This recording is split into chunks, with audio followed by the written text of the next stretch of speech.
Hey everyone, welcome to a new episode of Allow Me to Introduce. My guest today is Benny Horowitz, the drummer of the Gaslight Anthem, a rock band from New Jersey. We talk about the reunion of the Gaslight Anthem after a 4-year hiatus and how that came about. We also talk about the mental health challenges that performers often face on the road and also when they come back home. And we also get some insight in what we can expect from the new upcoming record from the Gaslight Anthem. So with that, allow me to introduce Benny Horowitz.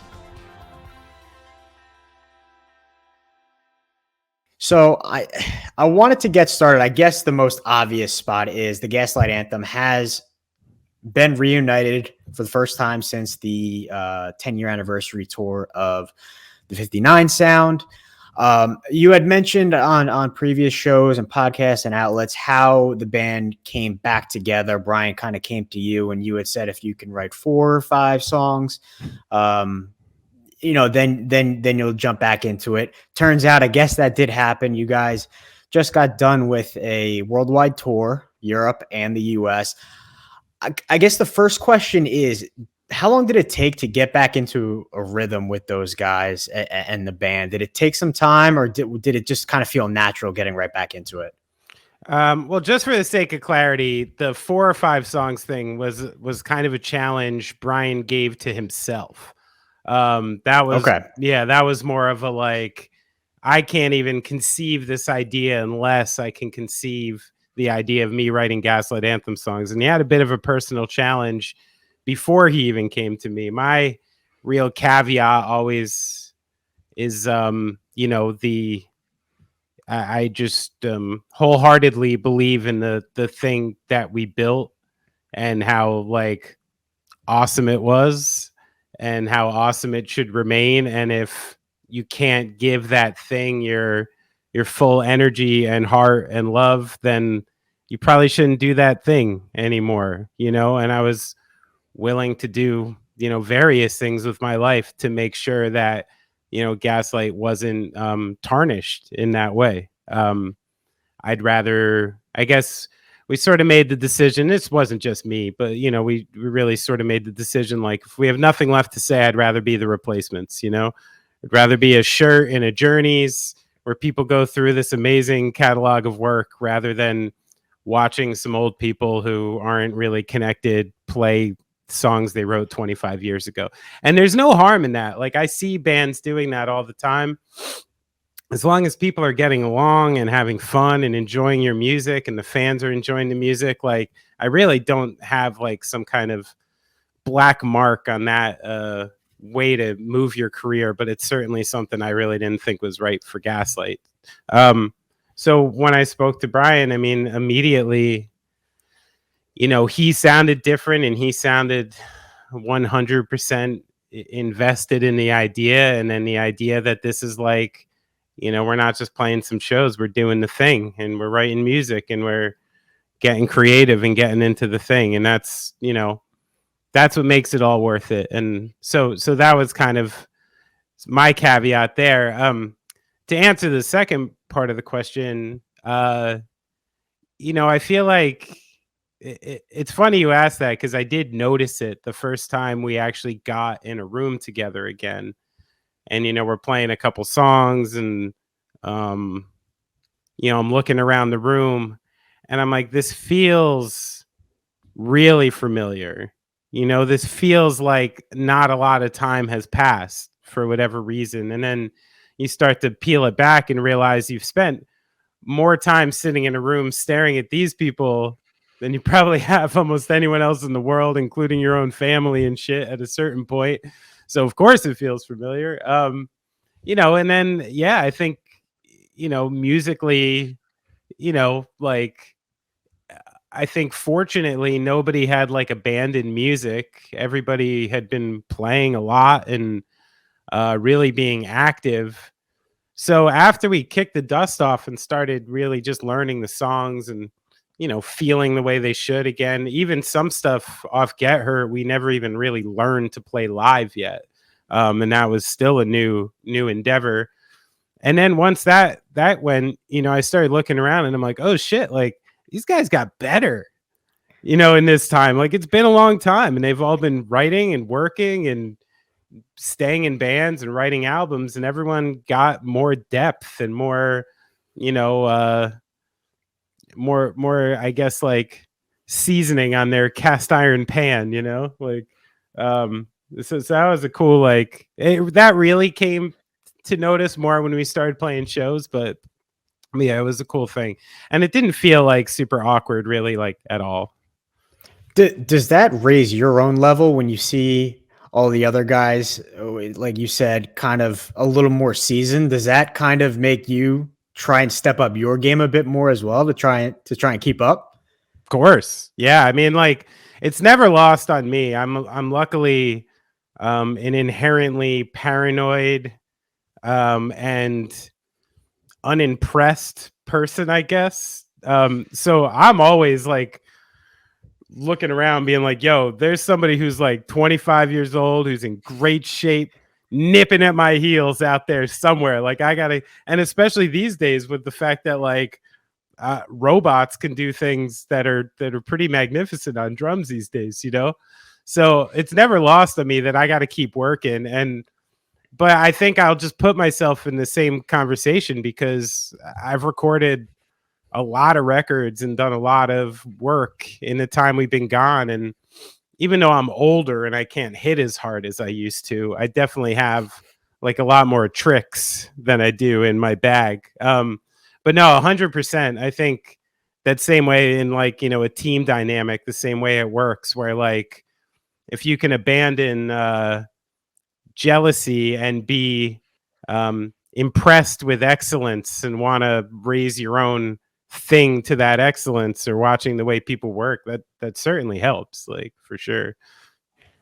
So you guys announced you're getting back together, announced the tour. You're officially then out on tour. When you're out on tour, were there some places that you were excited to kind of get back to that you were at once before, or maybe some places that you've never been that you were kind of looking forward to getting to? Yeah, well, I'd say the first part more so. Part of the, you know, even the routing of this tour being the first one back and stuff is like, all right, these are all slam dunk markets. Okay. These are all places like we know we can go and their shows are good and we do great. And like people will be excited to see us. So there was no real like big swings, I would say, on these tours. It was pretty safe in that regard. Um, there's certainly places I was looking forward to going. I mean, one of the things I realized being away for so long was, you know, and I had done, you know, Mercy Union tour there in 19 and, you know, made it there in 18 as well. But, yeah, it'd been a couple years and COVID and all those things. And I realized I'd spent so much time in Europe, specifically Germany, that I had these kind of sensory connections to the place. And like, you know, if it's like a certain type of weather and I smell like fresh bread, or if it's like kind of cool and gray, like 55, and I smell like a cigarette, I think I'm in Germany, you know, like I have these weird sensory connections to the place. And that does make me like obviously miss it. Like I have some kind of, you know, feeling towards the place. And I definitely have the same for England, all over the US, especially when I get out to the West Coast. I love California and the Bay Area. Those are some of my favorite places to go. But you know, what's interesting is touring at this age with my many like physical ailments now, I actually kind of had to reframe the sort of some of the way I look at tour and treat tour. I mean, tour for me wasn't like going to work back in the day. I mean, it was an actual escape from home. You know, it was like I would have gotten in a fucking van with anyone to do anything for Yeah. many years of my life just to get out of my situation and be part of the thing. You know, it didn't matter in what way, and I could have slept in a van, and it didn't make, you know, two differences to me. But now, like, you know, you get to this age, I've been living in like houses with my family for like a long time. I have certain like roles and responsibilities and daily grinds that weren't in the cards before. I have these physical problems, and it's like um I think at a certain point I had to take away the guilt from like not going out in a certain city, or being like, yeah, I'm in Edinburgh. I love this place, but I've been to this venue before. I know there's fucking nothing around here. I know that I have to take an Uber to anything cool, and I'm just not up for it. And I'm going to play a way better show if I go on the bus and sleep for 20 minutes. Well, And like, that's kind of been like a reframing where I'm sort of pulling the adventure side of it out. Like this, like, this is like where I find my good visceral experience, and turning it more into like, hey, like, what do you got to do to like straight up just do your job that night, you know? well, so as you're saying, like you kind of have evolved, since back in the early days of Gaslight. How often do you get to see your family while you're on the road? Do you FaceTime them? Do they come with you for some shows on the road? How do you kind of balance that dad and husband life while also trying to play shows every night? Yeah, I mean, it's hard. It's also kind of a new and evolving landscape in some ways, because even when I first started touring in, the late 90s, um, we weren't doing cell phones yet, man. And if we were, they certainly didn't have like cameras and video messaging and stuff like that on it.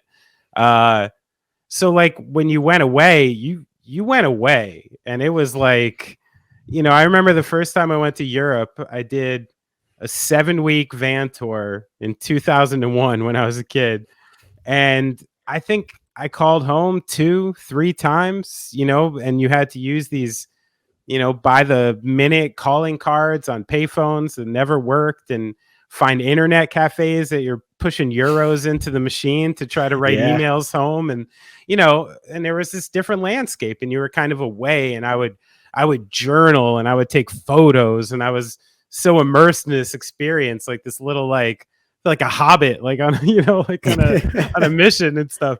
And now with like, you're kind of not gone, in a lot of ways. And you're literally like part of the daily grind while away. And I think that takes a level of discipline and patience on both sides of the fence, like at home and on the road, to like manage that. Because, as if there's anything that can give you a sense of rage, it's dealing with an uncontrollable situation from many thousands of miles away, like Sure. something you can't do anything about, but you have full knowledge about, and the awareness that you could do something about it if you were just there. Yep.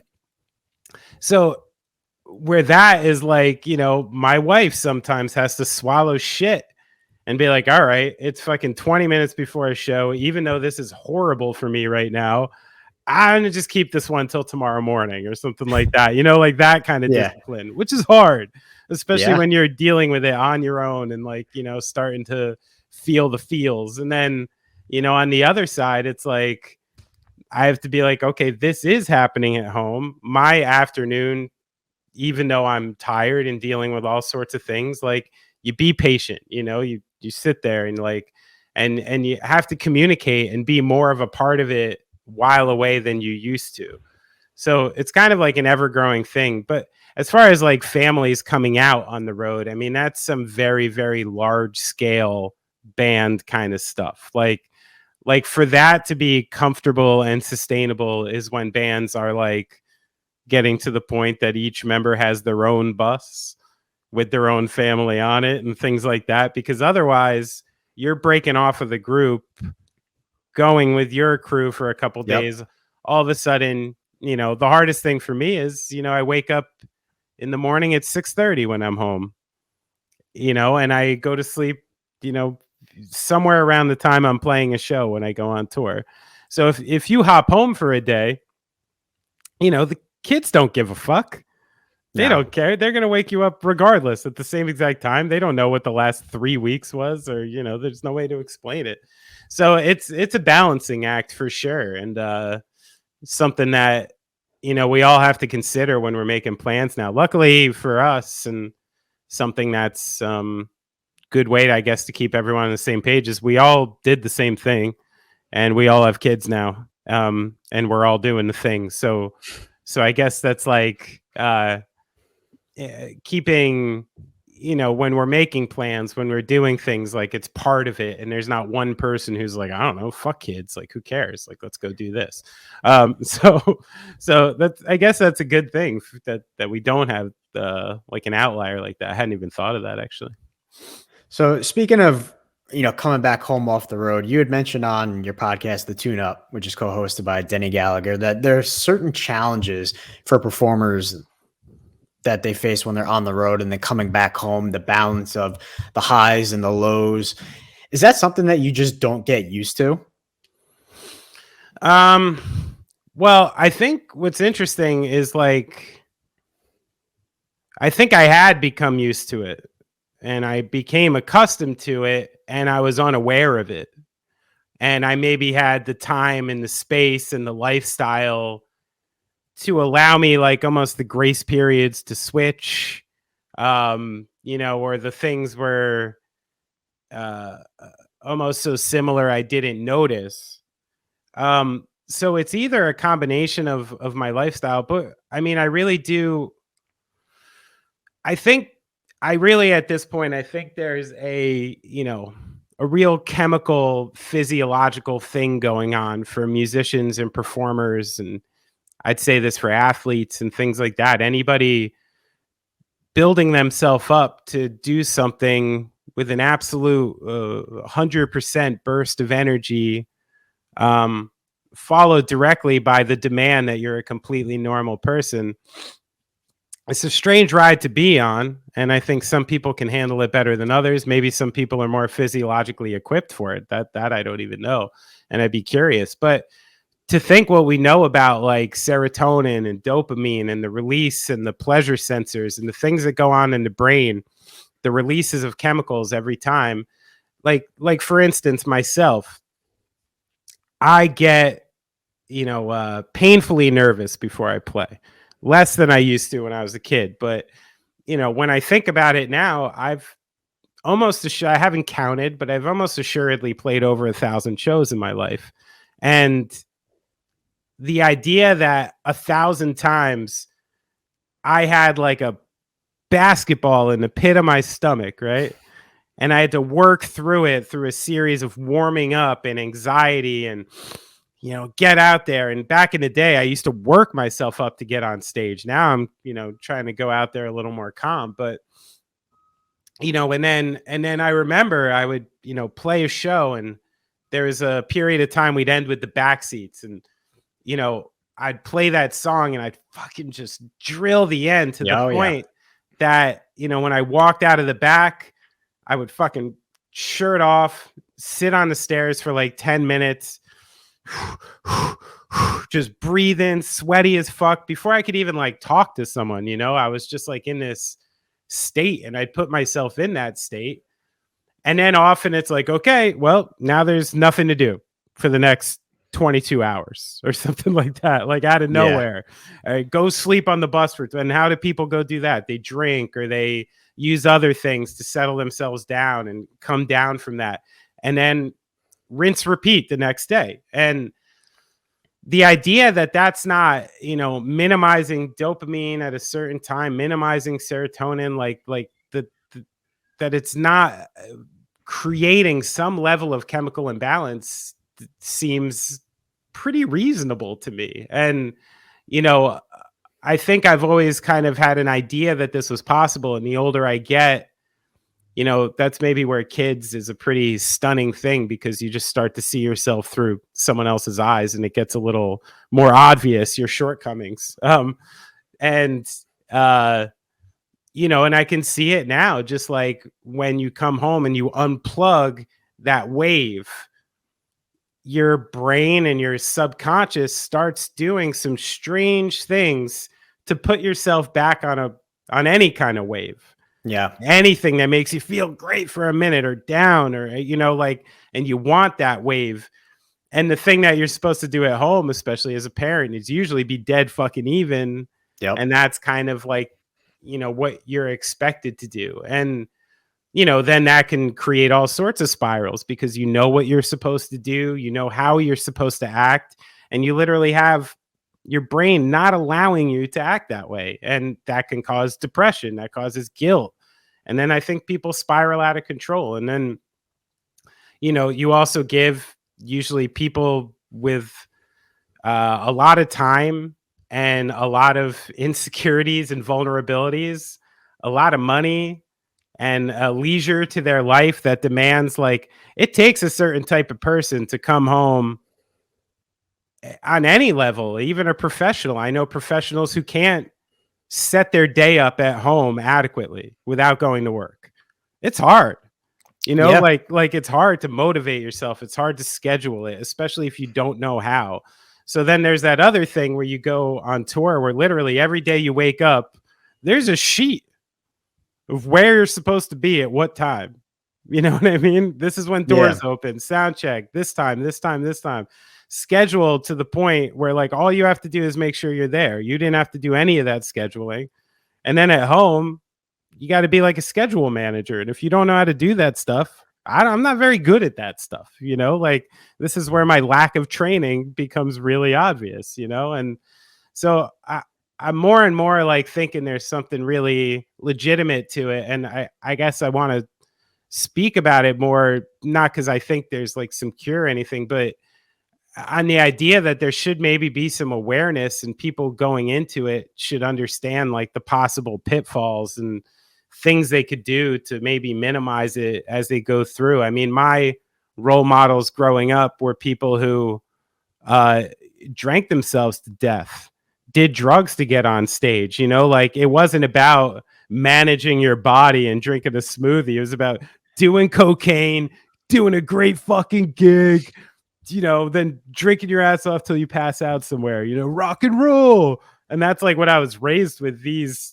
that's the way it was. Yeah. That's what you're supposed to do. It was like the 70s Oakland Raiders out here, and oh yeah. And I mean, I think speaking about it allows people to maybe kind of acknowledge it and not pretend that it doesn't exist, and 100%. That's normal. It's like, if you could speak about it, people are now aware, and it's like, okay, yes, this is a real thing. Yeah. And it's easier to maybe manage that. I agree. Yeah. I mean, you just need to at least pinpoint the problem first, right? Absolutely. So, Benny, I kind of wanted to get into the new Gaslight music. We're expecting an album from you, Brian, Alex, and Alex. Without giving too much away, sure. What can we kind of expect? I mean, it's yeah. Well, the last thing I'm going to do is be the drummer who gives away insider secrets. That's how you get out of the industry real fast. But of course. Yeah. So, but I will say, like, the one thing, almost in the same way of touring, is like, we're cognizant of our age, who we are now as people and as a band, and what we're trying to accomplish. And, I think at the very least, I can confidently say you're just not going to get an old man rehashed version of an old Gaslight record. Like, it's still for people who are feeling really creative and really want to push boundaries and do something different and do something that we haven't done, because that's the point, and we're not the people that we were 15 years ago, and you got to recognize that and play to your strengths. It's like asking LeBron James to shoot too many threes. Well, I think it's safe to say that from Sink or Swim, to 59 Sound, to Slang, to Handwritten, to Get Hurt, they all had their own unique sound, and I think that's kind of something that I've seen in you guys, where you haven't stayed the same. You've always challenged yourself to do something different, and I think, speaking hopefully not for all the fans, but most fans, that I think we're excited to see what this new Gaslight record sounds like compared to the others, because it's always nice hearing something fresh and something different rather than the same thing. Because if you went into American Slang doing, okay, 59 Sound was super successful, if we just do that, we'll be good. Whereas you guys did something different. Yeah, I mean, I think that's one of the things where it was always a bonus for Gaslight, in the fact that we were never very impressed with ourselves. And usually automatically insecure about everything we did. And I think that led to like just this natural like push, where it's like, all right, like we're not done. People kind of like this, but what's next? Like, are we gonna be able to do anything better than this? Like, I don't know, but if that bar is not there, then like, that's kind of the thing that makes it like so exciting, is like setting this bar and then going into the process and just putting yourself fully into it and trying to get out on the other side. That's like the exciting part about doing all this, and kind of we're a lot of unknowns, and that kind of beautiful chemistry stuff, comes into play, like all the variables and the timing and the taste of all these people in a room coming together the right way. That's where all that cool shit happens. So I'm excited to do it again. That's awesome. We're looking forward to that. Well, I don't want to let you go without asking you about the New York Yankees. Yeah, come on. Know you're a big Yankees fan. Oh yeah. Got swept in the ALCS. I should have this computer moved around. My Yankees wall's on the other side. Oh, I'll picture it in my head what it looks like. Yeah. I got my Jeter and Mariano stuff hanging on the wall behind. There you go. Behind the computer as well. But we know they got swept in the ALCS. It just didn't look good. Where do they go from here, in your opinion? Does it start with Cashman? Is it Boone? Is re-signing Judge a necessity? There's so many questions, and so many Yankee fans have all these opinions about how to get things fixed. Where do you stand on it? Well, I mean, I think you nailed it as like the biggest building block right off the bat is what's going to happen with Judge. And I think like everything this offseason needs to kind of be dictated off that. I mean, regardless of Judge coming back or not coming back, we can't outpitch the best teams in the AL, not even close. So, I mean, if that's not something that's being considered this offseason, Judge could hit 80 home runs next year and you're not going to win a World Series. Yeah. So, I'm always, I guess I'm an optimist in the idea that Brian Cashman's been smart for a really long time, and he's made percentage-wise good moves and done good things for the Yankees. I wanted to throw up a little in my mouth every time this year I saw Josh Donaldson at bat, thinking about Gary and Gio over there in Minnesota. My boys would have been so nice on this run, like there's, oh yeah. And, and I just see these small bad moves that kind of led up to that and got us back in the Chapman mix and things. But what's the other option? And that's the thing that dictates it. So I think Cashman stays for now. Boone, I think as usual, same way like Steve Nash just was. It's like he's the first one on the hot seat, obviously. Like if anything goes wrong next year, they've been talking about Boone. He's the easiest one to cut. Yankees fans wouldn't mind that much. The Judge thing, now, I got to say, I've flip-flopped a lot through the course of this year. I'm still flip-flopping. And when we started the season and he turned down the extension, the way he was talking about it, California boy, I'm like, look at this clean-cut California boy. Doesn't want to stay here. Let him go. Who needs the money? And then, about 3 months later, I'm like, Yankees are out of their goddamn mind if they let this guy go. This is the most exciting player, not only for the Yankees, but like in baseball. And baseball is, as you know, like severely lacking in things that can garner people's interest.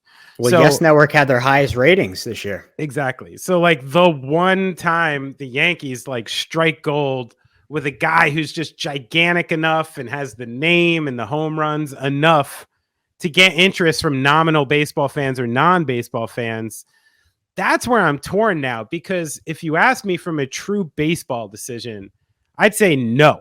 Flat out no. Don't give that guy that much money. I see a rookie season and last season as the only dominant seasons of baseball this guy has played. He's a good outfielder, not a great outfielder. And all these years in between were just littered with everything you expect out of a 6'7" slugger, which is, oh, they can't stay healthy. 2 months where they're just striking out like fucking crazy and you think they're never going to get it together again. Like, you know, do I think all of those problems are solved now? And do I think they're going to look any better through his mid to late 30s? No, I do not. And well, with that $350 million they would and may pay him, do you have any confidence that Cashman would take that money and spread it out and fill those holes? Because I'm still not sure that he's able to do that. So if the answer to that is no, then you might as well give him that money. That's a good point. The only thing that would make me think otherwise is my boy, the booty shaker. If we have some idea that we can give Juan Soto the extension and he's coming here, that is someone I would want more than Aaron Judge. You know what I mean? If you're giving $350 million to anyone, I'd prefer to give it to someone like Juan Soto. So if that's on the board, I would take Juan Soto. But that's a good point. Do I believe that you take that money, Judge walks this offseason, and you put together a team that is good enough to compete for the World Series? I'd say the answer is no. I would say the answer is no, which makes me think, what can we pull off here? Can we just do like 2 years, about $60 million a year? Will he take that? Because that's kind of what I want to give him, you know? I was thinking that's kind of like the new age thing now. It's those shorter deals, but more money per season. It's the LeBron contract. Max Scherzer do that. Carlos Correa did that. That's right. I think at this point, Judge is looking for years, though.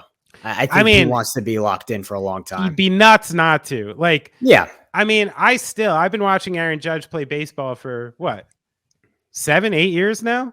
Yeah, it's been like he came up in 2016. Yeah. And every time that guy lays out in the outfield, I go, no, don't do it. Yeah. Don't do it. I'm still afraid. Like, you know, LeBron James can bet on himself because, you know, his arms are the size of someone's thighs. He's a freak. And he's also shown durability throughout his career. Exactly. Whereas Judge hasn't. Yeah. So Judge is going to have to take years, which means the Yankees are going to have to give him years. So I feel like after good few minutes of talking about it here, we're no farther along than where we started. No, I mean, there's no simple answer when it comes to the Yankees and what they need to do. Let's put this question on the table right now. Okay. Judge says, I want 10 years, $375 million, and I come back to the Yankees. Are you taking it? I don't know. That's a lot. $37.5 million for by the time he's age 40. That's a lot of money. And and it'll probably progress. So it'll probably be about 50 million plus by 2031 or whatever. To be honest, I would say no. I would have to say no. All right. It's gonna be light at Yankee Stadium next year. Yeah, that's for sure. Well, are you able to watch Yankee games while you're on the road? You know what? I actually kick it old school on the road. I am a subscriber to the MLB.com radio app. So you listen to John and Susan? I do, and I love John and Susan. Like, if I can be on the road and catch John and Susan in my ears, like sleeping in a bus bunk, I feel like I'm fucking 13 years old in Somerville, New Jersey, and in a comfortable household bed. It's a safe place for me. So I go radio when I'm on the road. I love it. I love could listen to either.